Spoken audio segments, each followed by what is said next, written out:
TET replacement की तैयारी करना चाहते हो तो उसको कैसे तैयारी करनी चाहिए, सब्जेक्ट वाइज कैसे तैयारी करें, जैसे रीजनिंग हो गया आपका, इंग्लिश, हिंदी, मैथ्स, जीके, कैसे तैयारी करें, किस बुक से, कोई बुक आप प्रेफरेंस देना चाहते हो, उसके बारे में बताइए थोड़ा। ये जो डीएसएसबी का पेपर है उसको क्लियर करने से पहले हमें सबसे पहले पेपर का पैटर्न समझना पड़ेगा कि पेपर किस पैटर्न पे बेस है, कितने क्वेश्चन है, किस सब्जेक्ट को ज्यादा एडवांटेज है, किसको थोड़ा कम पढ़े, किसको थोड़ा ज्यादा पढ़े, जिससे हम ज्यादा आसानी से सिलेक्शन ले सकते हैं। बेसिकली डीएसएसबी का पेपर है वो 5 पार्ट में डिवाइड होता है। हर एक पार्ट में 40-40 क्वेश्चन आते हैं, 40 मैथ के, 40 रीजनिंग के, 40 हिंदी के, 40 जीके के और 40 उसके इंग्लिश के। ठीक है, तो हमें मैथ, रीजनिंग और हिंदी, ये जो 120 नंबर है ना, हमें इन पे बहुत ज्यादा वर्क करना। अगर 120 क्वेश्चन 120 नंबर का पेपर है तो हमें कम से कम यहाँ पे 100 और 110 के बीच में अपना स्कोर करना। अगर हम यहाँ से स्कोर कर लेंगे तो आगे के जो हमारे पास 2 सब्जेक्ट है, इंग्लिश और जीके, तो उसमें हम कुछ थोड़ा कम मेहनत करके एक अच्छा स्कोर कर सकते हैं। तो तैयारी कैसे करें वही पूछना चाह रहा हूँ मैं आपसे। जैसे रीजनिंग है, मैथ्स है, उसकी जीरो से कैसे तैयारी की जाए। देखिए, जो डीएसएसबी का सब्जेक्ट हम करते हैं, सबसे पहले हम मैथ को देखते हैं। मैथ में सबसे अच्छी बात डीएसएसबी क्या है, डीएसएसबी एडवांस मैथ बिल्कुल नहीं पूछता। डीएसएसबी का फोकस रहता है अर्थमेटिक मैथ, बस उसमें अलजेब्रा ऐड रह जाता है।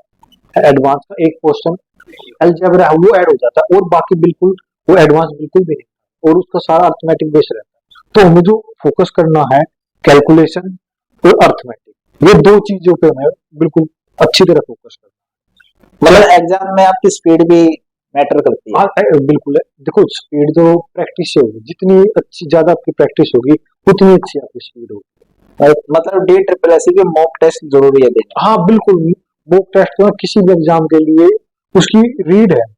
अगर आपको एग्जाम क्लियर करना है तो आपको मॉक टेस्ट देने ही पड़ेगा। उससे आपको खुद का इम्प्रूवमेंट पता चलेगा, कहाँ कमी है वो पता चलेगी, किस सब्जेक्ट किस टॉपिक को आप अच्छे से नहीं कर पा रहे उसको पता चलेगा, और जो भी आपका सब्जेक्ट या कुछ भी टॉपिक कमजोर है उसको आप रिवाइज कीजिए और उसको स्ट्रॉन्ग बना लीजिए। सबसे मेन जो इशू आता है वो जैसे इंग्लिश को लेकर रहता है कैंडिडेट्स को कि इंग्लिश कैसे की जाए, इंग्लिश में कैसे अच्छा स्कोर किया जाए।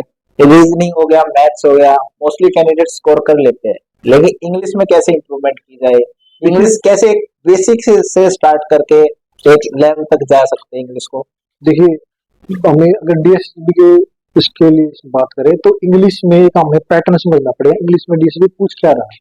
ठीक है, अभी अगर पिछला पैटर्न देखे तो उसमें उनका क्या है कि जो 5 क्वेश्चन है ना वो तो पैराग्राफ से, पैराग्राफ के 5 क्वेश्चन है, उसमें से आपके उसके बाद 2 से 3 क्वेश्चन आपके सिनोनियम और एंटोनियम होते हैं, और उसके बाद 2 या 3 क्वेश्चन वन वर्ड होते हैं। तो लगभग ये 10 नंबर के आसपास है ना, ये आपका अच्छा स्कोर है, ये आप कर सकते हो। देखो, 5 नंबर पैसेज में लेके आना कोई ज्यादा बड़ी बात नहीं।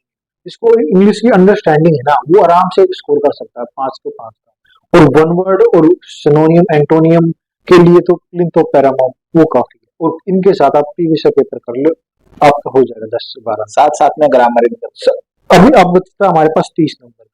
30 नंबर में से हमारे पास लगभग 15 नंबर के आसपास ग्रामर बेस रहता है, कि जैसे एरर हो गया और ये फिलिंग द ब्लैंक्स हो गया और वर्ब हो गया, इनमें से क्वेश्चन आ जाते हैं। तो अब 15 से भी 15 नंबर का हमारा उसमें रहता है।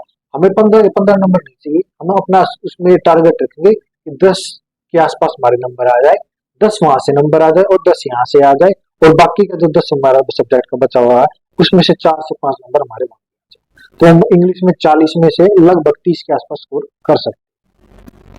कुछ बुक्स जो आप प्रेफरेंस देना चाहते हो। तो ये मैथ के लिए तो मैं ये बोलूंगा एक बार हर एक चैप्टर को कर लीजिए, उसके बाद आप ये प्रीवियस पेपर है उसको कीजिए, उसके अलावा आप कुछ मत कीजिए।